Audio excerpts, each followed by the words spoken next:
Okay, folks, welcome back to Adventures in Trucking. Today we are putting the Milwaukee packout plates in my storage box on the back of the sport chassis, or Tia as we call her. This is some of the accessories that will mount to that packout plate. Different hooks. I got a different assortment of different size hooks. This one is kind of got a little round shape to it. This one's kind of got a little bit of a flat bottom to it. Then we have a larger hook system here for larger items. And this is a paper towel roll, which I do keep paper towels on the truck. Also, I have rolls of tape, so I'll hopefully can fit paper towel and tape on here. Probably will be mounted vertically on the packout system like this. So, couple different pieces we're going to do here. And we have a small packout plate down here at the bottom. And then we have the large packout plate, which we have already mounted inside of our storage box on the headache rack or the back rack of the bed. And so we will get back to you when we are completed and have everything laid out. And we'll probably have to move some things around, see what works, what fits where, and we'll let you see the end product when we get done. Okay, so we are finished. We have installed both packout plates now. We have the different hooks and accessories on there. You see the paper towel holder in the middle. So yeah, man, we're just trying to have a little organization here. We'll see how it rides down the road. Maybe when I get to where I'm going, this all maybe land in the bottom of the toolbox. I don't know. But it is what it is. It looks nice. So that's this is kind of how I like things to be, man. It's got to be neat. It's got to be organized. It just makes for a better workplace. It just makes it easier to grab what you need, not digging and pulling through things. So at least in its static position, I am pleased with it. It looks good. Hopefully it rides well. You see over here, we kind of got our tape on a hook over here as well. A lot of times we just throw these in the bottom of the box. You end up getting a lot of nicks in your tape and things like that. When you go to pull it off, you can't get a good long piece because it's all beat up. So maybe that will help protect the tape a little bit.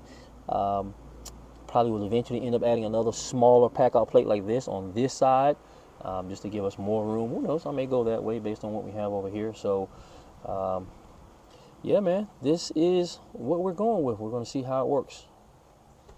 So moving along, I did pick up some small off-road lights. These are 4-inch square pods. They're 1400 lumen. And so my idea is that I want to be able to mount these lights right up here. So basically it's going to sit up there like so. And there'll be one on this side, one on that side. My thought is I will take these out. Hopefully I can go through the inside of this channel, tap into the wires back here, because these lights are already wired to a switch inside the truck. These are LEDs, so they don't take a lot of power. Shouldn't be any kind of overload on the circuit. These are LEDs. Also, all the lights in this truck are LED. So I should be able to tap these. It's just 2 wires. Tap these wires into here, and I can either turn them on with the switch inside the truck, but also these lights plus the one on the rear of the truck, they come on automatically when you put it in reverse. So my thought is, you know, just as we are getting into the late time of the year, it gets dark earlier. It gets light later. Sometimes you're rolling at 4, 5, 6 o'clock in the morning and it's not dark, it's not light yet. So these will just be good to be able to throw some light back onto the trailer. Also allowing us to, you know, just have a little more light if we need to work in the dark. So we didn't get to these today. We will get to these on the next project time that we have. And so again, 2 going up here. I may get the flush style and recess those flush into the rear of the truck on the back, and just to throw some more light. Okay, fans, this is Adventures in Trucking, and like I like to say, you can't write this stuff. So I'm supposed to be going to pick up a load this morning. You cannot write this, man. It's just how the world works for me. So came outside this morning. I had this truck, this white truck, sitting over here. You want to give them a shot of that real quick, hot shot? I had it sitting right pretty much where the red truck is sitting. And I pulled forward in the driveway and moved it over to where it's sitting now, basically in line with the gooseneck trailer. So it's basically just to get it over here on this side of the driveway so that I can get my Dodge truck over there on that side. I come outside this morning, look at my driveway. Look at this. This, which has got kitty litter on it now, but that's a big oil slick that came from the left rear wheel seal. Yeah, the wheel seal on the truck is just leaking for no apparent reason. That's a pretty good size oil slick, and I promise you, this truck's been sitting here for, let's see, we came back from Biketoberfest in Daytona on Saturday. The truck's been sitting here since Saturday. Anyhow, I called my mechanic. He says, yeah, man, this cold weather that we had, it could cause, truck's been sitting a while before you got it. You've been doing well because the weather was warm, but now it's cold and the seals have shrunk. He said he just did another truck like this last week. So, man, this is what we got. We have a leaking wheel seal that we're going to take the truck down to the shop. I would have done it myself, but as it stands right now, I don't have big enough tools to even get the lugs off of this truck yet. So anyhow, I called my mechanic. We've been dealing for over 20 years, man, close to 25 years, and told him it's an emergency situation, trying not to lose my load. So he said, yeah, bring it down. He'll take a look at it in the morning, pop a wheel seal in it, axle seal in it. Hopefully I'll have the truck back by midday. We can go pick up our load and still stay on top of this load. So this is Adventures in Trucking, and you cannot write this. We'll go up underneath of the truck. We'll show you where, what the leak looks like underneath there, and then I'll go deliver this truck to the mechanic and see about getting it back tomorrow. So here we are under the back end of the truck. This is the right rear of the truck, or passenger side, and you can see the oil on the side of the tire here. I mean, if you look around under the bottom of the truck, you see there's no oil spray under the truck. This hasn't been a condition that's been ongoing, and I just caught it. It literally sat here and leaked overnight, because I know for a fact when I moved this truck off of its position yesterday and moved it 8 feet to the left, there was no stain in the driveway where I moved it from. I come out here in the morning time, and this is what I come outside to. So, yeah, man, Adventures in Trucking. This is what we got. We're going to go get it fixed. All right, so this is just a quick modification that we made on the side box of Tia. This is normally where I have my cooler sitting in here. The issue that I was having is that going up and down the road, the box slides around.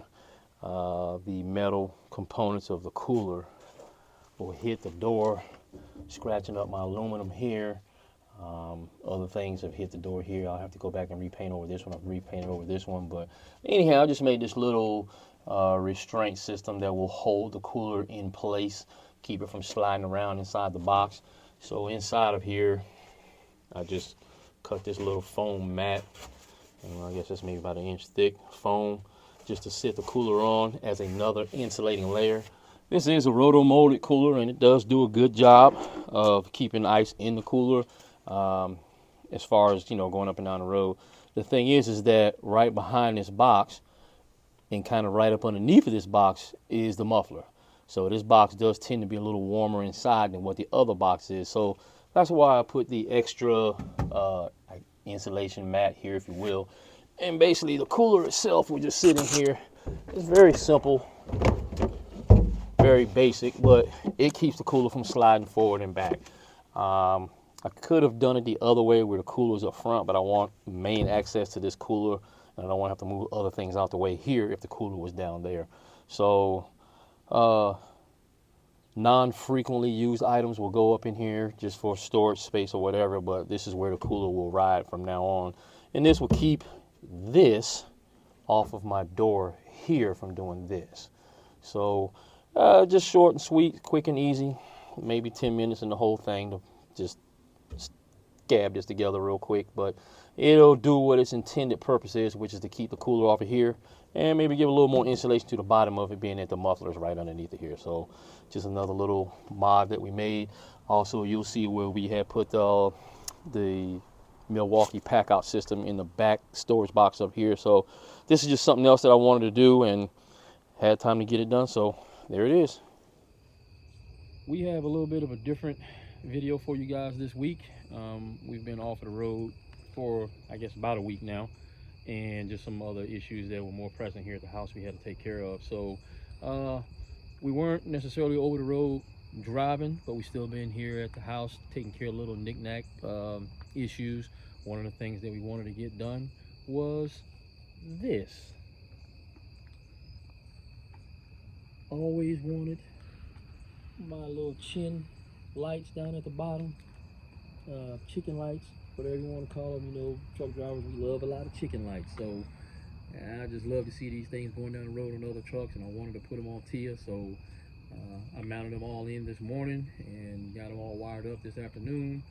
So yeah, we took it to a spot that I have been dealing with for honestly probably close to 25 years. It's called Trailers for Less. They're located in Fayetteville, Georgia. They have great inventory over there. The mechanics over there, or the technicians that did the wiring for me, they know what they're doing. They have a test cart where they can test everything before you leave out. So just to give a shout out to Trailers for Less in Fayetteville, Georgia. They did the wiring up of these lights for me on the front of the truck. And then we also have another feature that we want to show you guys. So this is a little bit of a change that we made here at the connection point. If you guys been following along, you remember that I had this cable, which is just a standard straight jacketed wire. I had it hooked up in front of the pigtail up there. I just didn't like that setup just because it would end up getting into the grease and the hinge point up there, and end up with a lot of grease on the cable, a lot of cable laying on the floor of the bed of the truck, and kind of I just didn't like it. So anyhow, we did change this out to a coiled cable here. This actually does stretch all the way out to about 4 feet. And by keeping it behind here, I don't have to worry about it getting in the way up there. If this should come disconnected, which is a kingpin, not saying it can't happen. I've never seen it, and I've seen 4 gooseneck balls come undone, but never seen a kingpin come undone. Anyhow, we're gonna go with this setup right here. It's just out the way. A lot better setup. I like it. It's cleaner. The other thing that we did was we did pull off the little jacket. It was a wrap that went around here. It used to be like a fluorescent orange color. It already started to fade and deteriorate. So we just changed out the flex loom on here, and that's just a lot cleaner looking than what the orange flex loom was that literally was just coming apart and coming off here after maybe a month and a half, 2 months. So we'll move on to the rest of the trailer. So our other feature that we have added is backup or docking lights on the trailer.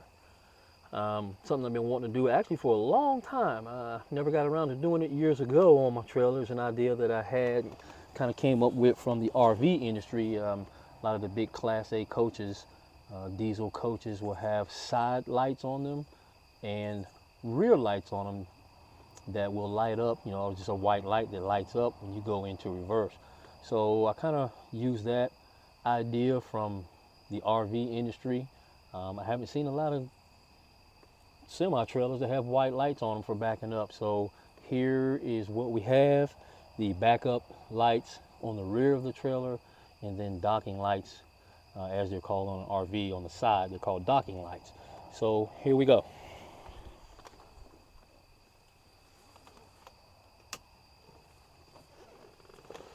That right there will give us a better setup when we are backing into a spot at nighttime, be it at a truck stop or anywhere we need to back up and it's a not well lit situation. I just like to have as much light as possible. So what we've done is we've added lights on the side of the trailer here. These are just little small, nothing special. I think they're 4-inch square LED lights, 2-wire hookup. So we have one on this side of the trailer, one on the other side of the trailer, and then we also have 2 at the rear of the trailer. They stick out on the side right here, but they're not exceeding the overall width of the trailer. So I have one here at the bottom corner here, one at the other corner over there. So these will give me light on the back of the trailer as we're backing in. And then the ones on the side, of course, will throw light off to the side. So I imagine this will help a great deal as we're backing into parking spaces at truck stops, rest areas, wherever at nighttime, especially if you're late getting in there and the space is small, or the you know, it's just kind of tight backing in, or, you know, just very not very well lit.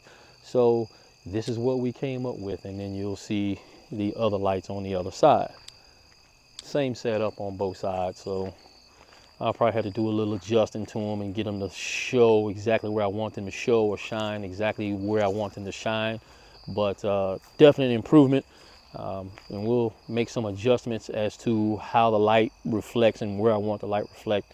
Now that it's dark outside, we can kind of see what's what. So I do have these wired into my pigtail, and the pigtail has a reverse pin on it. If you guys are not aware, the center pin is actually for a reverse light. So if anybody else is interested in putting backup lights on their trailer, you just need to run a wire from your lights to the center pin of your 7-way RV style connector, and that center pin, if it's wired into the truck, will be supplying a reverse signal to whatever light you hook up to it. In this case, there actually was not a wire going to either of my 7-way connectors. I have one on the back of the truck, and I have one up on top of the bed of the truck. So in this case, he did have to jump a wire from the backup light to the both of my 7-way receptacles, and now no matter which one I plug into, when I go into reverse, these white lights will come on. Or also there's a switch inside my truck where I can turn on my rear lights. As you can see from here, if you look at the front of the trailer, I can turn those lights on, as well as the ones that are on the bottom back of the truck. I can turn those on from a switch inside. So when I do turn those on with the switch inside, the ones on the trailer will illuminate as well. So this is what I've been working on while I'm off the road, just trying to take care of little things. A couple light bulbs we had to replace, and got a couple little things I need to do with the gas cap door, gas tank door. So, you know, just as always, man, trying to stay busy with little knick-knack things that just kind of need to get done and sometimes don't get done in the course of running busy. So just always trying to improve the setup. So this is what we have. I hope you guys like it. Y'all comment below and let us know, man. Let us know what you think about the backup lights, man. If you guys are liking it, man, put it on your trailer. Maybe it can help you out from backing into somebody where you can't see. You know, when you can't see, that's an accident waiting to happen. So y'all know what I'm talking about. You've been backing into these spots at night, it's dark, it's late, a little extra light will go a long way. So maybe this will help somebody out, man. You guys let me know what you think about it.